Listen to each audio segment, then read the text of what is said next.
Bonjour, bienvenue chez YoYo pour des conseils pro et perso. Aujourd'hui, je vais aborder avec vous l'importance d'écouter son corps. En janvier 2023, je décide d'aller voir mon médecin traitant afin de lui faire part de mes maux de tête récurrents et des vertiges à répétition. Lors de la consultation, il me prend la tension, il découvre que je fais de l'hypertension, je monte à 19, 20 de tension. Il me prescrit un médicament pour traiter l'hypertension artérielle, donc l'élévation de la pression artérielle.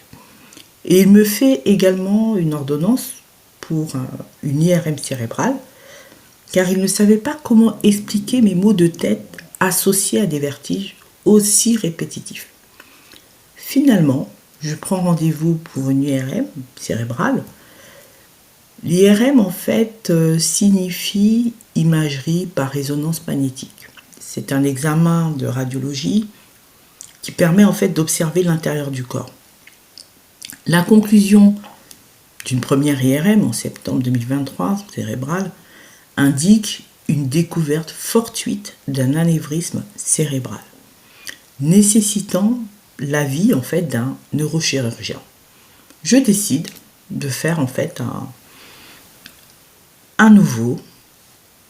une deuxième IRM en octobre 2023 qui confirme en fait bien un anévrisme. Donc je prends rendez-vous avec un neurochirurgien qui me prescrit une artériographie qui sera beaucoup plus précise qu'une IRM qui se fait sous anesthésie locale. Qu'est-ce qu'une artériographie en fait? Une artériographie, c'est quoi? C'est aussi connu sous le nom d'angiographie. C'est en fait une méthode, on va dire, d'exploration en fait radiologique qui vise à analyser les vaisseaux.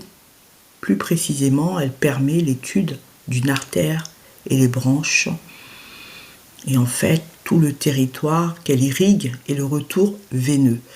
Cette artériographie que j'ai eu à faire a bien confirmé que j'avais un anévrisme cérébral. Alors un anévrisme cérébral, ça correspond en fait à une dilatation qui est localisée sur une artère du cerveau. Il a généralement une forme de sac liée à une faiblesse de la paroi de l'artère qui se développe progressivement au cours du temps. Ça veut dire en fait que l'anévrisme il peut grossir, il faut le traiter.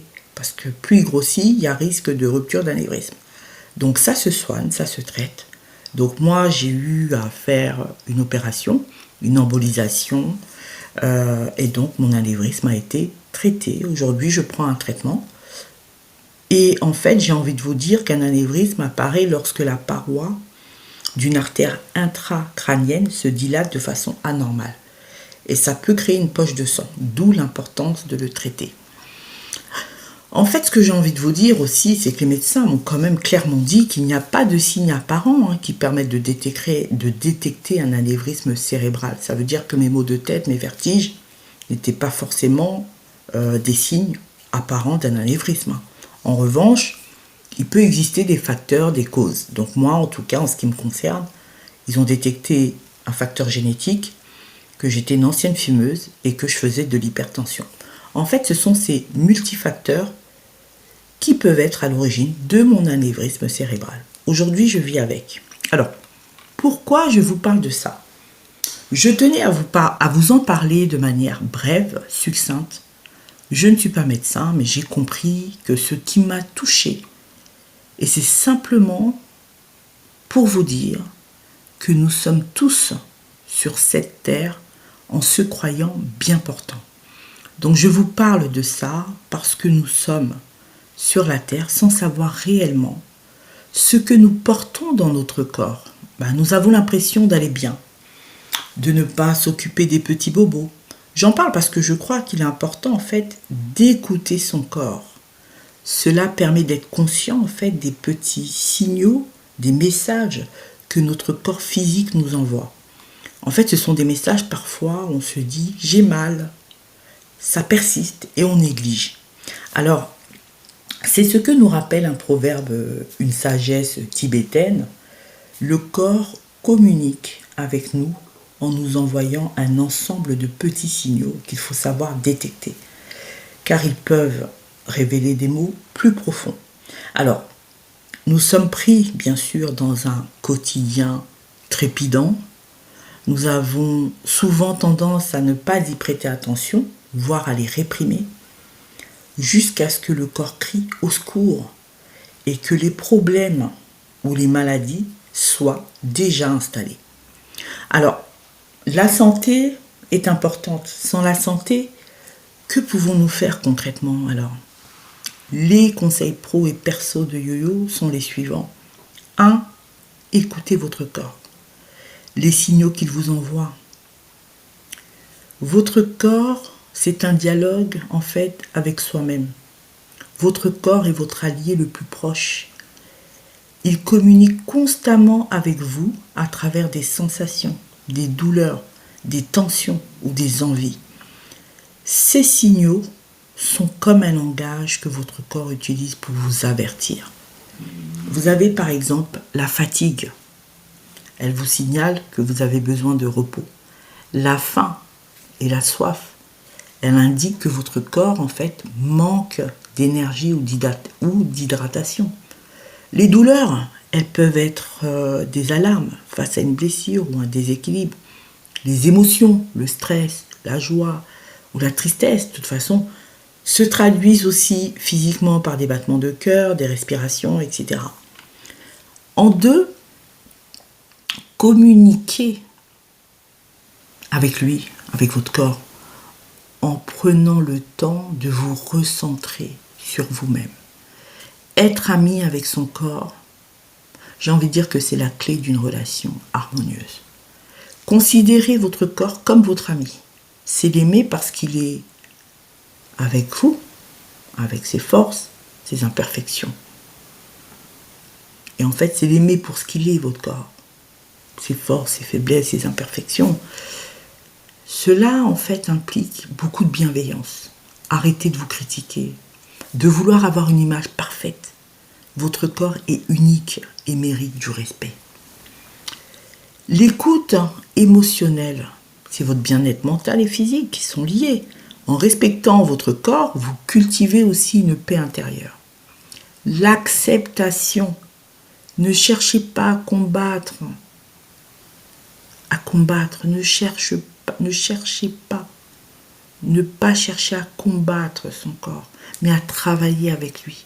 Cela vous aide à développer une confiance en vous-même. 3. Faites-lui confiance à votre corps, parce qu'il vous appartient, votre corps. C'est un outil, j'ai envie de dire, fiable. Votre corps sait souvent ce qui est bon pour vous, parfois mieux que votre esprit. Il se répare naturellement, votre corps, grâce au sommeil, avec une bonne alimentation, avec du repos. Votre corps, en fait, il a aussi des instincts, comme se protéger du danger, réagir à des situations difficiles, qui sont essentielles pour survivre.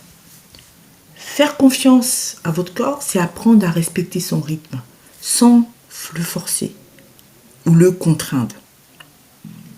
4. Ne le négligez pas, ne le maltraitez pas. Ne pas maltraiter votre corps, c'est un capital précieux. Maltraiter son corps, c'est ignorer ses besoins ou encore l'exposer à des comportements nuisibles.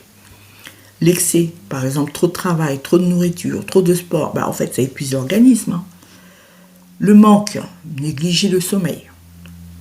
Avoir une alimentation bonne, pas bonne, c'est attention. Voilà. Donc faites attention à ne pas manquer de sommeil, à avoir une alimentation équilibrée et vous hydrater suffisamment, c'est très bien sur le long terme. La dépendance, les substances nocives comme l'alcool, le tabac, la drogue, ça abîme le corps à petit feu.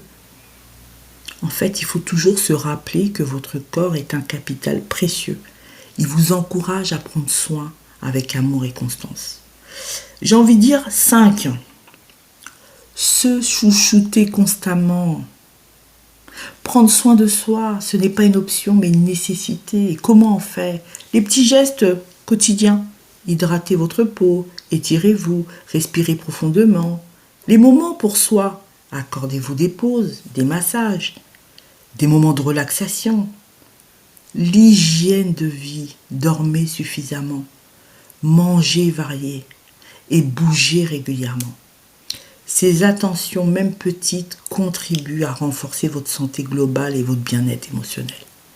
Les bénéfices à long terme, aussi, ça c'est le point 6, d'une relation positive avec son corps. En écoutant et en prenant soin de votre corps, vous bénéficiez de nombreux avantages. Eh oui, meilleure santé physique, une stabilité émotionnelle. Qui dit meilleure santé physique? Moins de maladies, plus d'énergie. Confiance en soi, être en phase avec son corps renforce l'estime de soi. Vous pouvez avoir une vie beaucoup plus épanouie. Vous vivez pleinement en harmonie avec votre être. Alors, pour terminer, j'ai envie de vous dire, prenez soin de votre corps. Et donc, c'est une forme d'amour envers soi-même. Écoutez ses besoins, répondre à ses signaux. Et le traiter comme un ami fidèle vous garantit une vie plus saine, plus équilibrée, plus heureuse. Merci, à très bientôt pour de nouveaux conseils pro et perso. Merci.